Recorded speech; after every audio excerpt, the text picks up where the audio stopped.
Now to the Young Chevrolet Sports Report.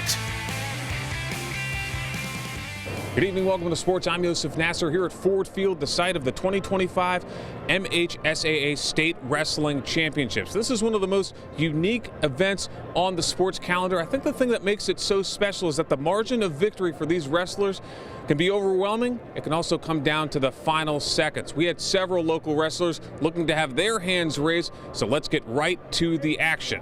We begin at 215 in Division II. Goodrich's James Mahon is a two-time state champion at heavyweight, facing Airport's Holden Otter.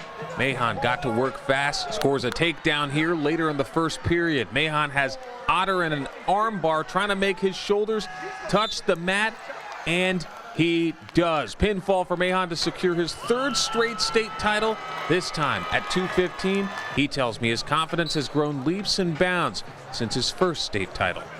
My coaches tell me I'm the best every day, and I believe it. It was great. It's like my favorite thing to do, my chicken wing. So that was really, made me happy. And I like to just go out there and get done. I don't like being out there that long. A lot of action at the 175-pound weight class in Division I. Saginaw United's Michael Baldwin looking to make history as the first state champion in Phoenix school history. Facing Oxford's Luke Johnson in a rematch of their regional matchup, Baldwin gets a takedown of Johnson to score the first 3 points of the match, but Johnson was able to tie it up at 6-all. This one went to an ultimate tiebreaker. Next point wins. With the clock winding down, Baldwin working to get the escape, and he does. Awarded the point he needed. He goes on to win 7-6, overcome with emotion. I'm a champ, he says. Yes, he is. The first state champion in the history of Saginaw United. Baldwin says his city and his family mean everything to him. I want to plant a seed of hope there. I want other kids to wrestle. Wrestling's not too big in my city. You know, I was the only one who qualified for state. I was the only one who qualified for regionals. My team had 6 kids on it, and all those kids were first years, honestly. But that's my family up there. That's my mom. That's my auntie and uncle. That's my other coach. Those are my aunties. You know, that's my brother. That's my dad right there.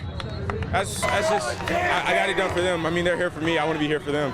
Going on at the exact same time on the opposite mat in Division II, 175, Freeland's Fabian Facundo facing Carlson's Zachary Taylor. This match was tied at 1 late in the third period, but Facundo dug deep to get the takedown with only 9 seconds to go.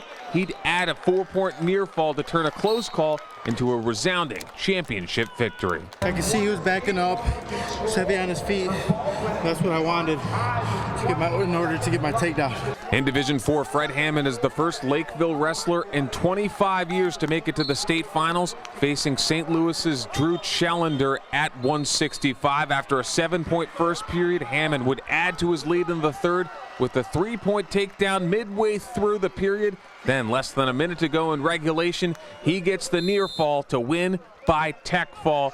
What a performance by the Lakeville junior. He says he hopes to inspire other wrestlers from his hometown to follow in his footsteps. I mean, it's nerve-wracking, but it's exciting, man.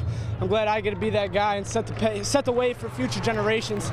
You know, so more guys will be here next year, and the years will just get better and better and better.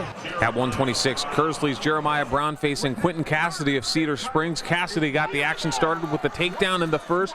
Brown would answer back with one of his own in the second, but he is back against the wall in the third. Down 5-3, needs 3 points to get the victory in regulation.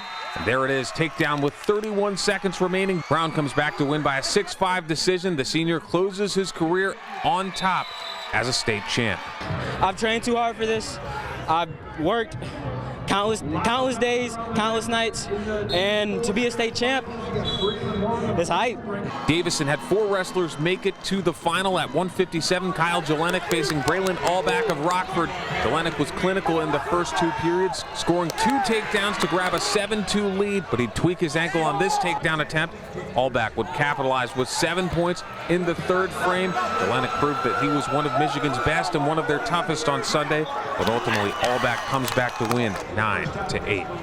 Here's a list of all of the state champs from Mid-Michigan. Glenn's Jonathan Ford won by 7-3 decision over Drew Ladak. St. Louis's Owen Fogel gets the major decision victory over Colton Burns at 113. And Beaverton's Eli Rowe gets a 4-2 decision victory over Hudson's Jacob Pickford. Congratulations to all of our local qualifiers and especially our state champions. Your hard work has paid off, and the reward is a memory that will last a lifetime. That's going to do it here from Ford Field. I'm Yosef Nasser, ABC 12 Sports.